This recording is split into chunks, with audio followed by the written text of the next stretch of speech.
Subjectivity comes into being when matter communicates with itself about itself in a reflexive manner, like hands drawing themselves, like the signals that trees send to other trees to communicate biological risk.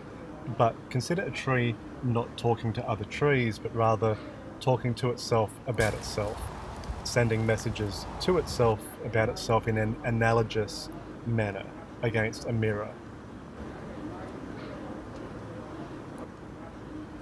The use of the term analogous here is not a casual one.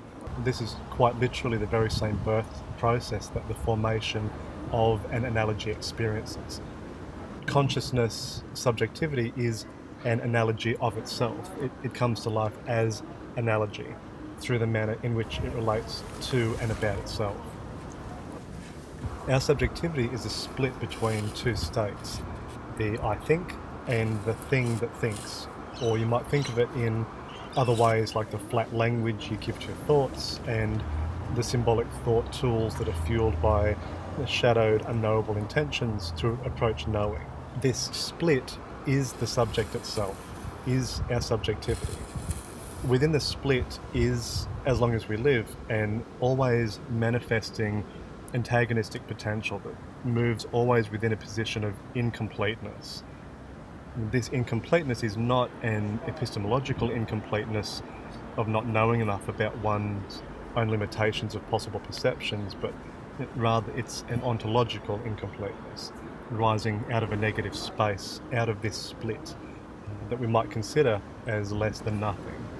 So let's call this negative state of potentiality -1, this state of less than nothing in which our subjectivity resides, positioned not only at but as the intersection between 0, what we might call the democracy of objects around us, and +1, the projected state of our idealized conceptions of these objects, that which we see around us in a positive state of being.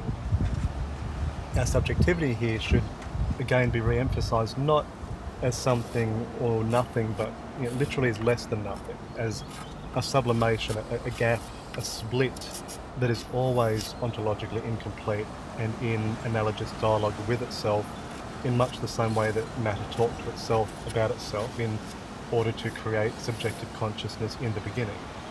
But think of a Mobius strip, and it's halfway there.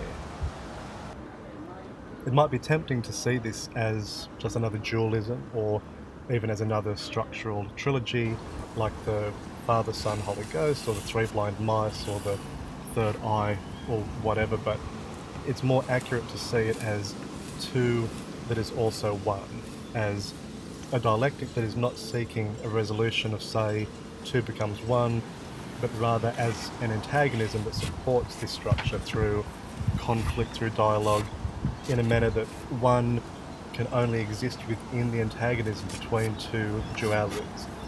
Think of midday, the moment when one becomes two. It's a gap that is made manifest because of the two periods of time on either side through which it intersects. And that gap is you.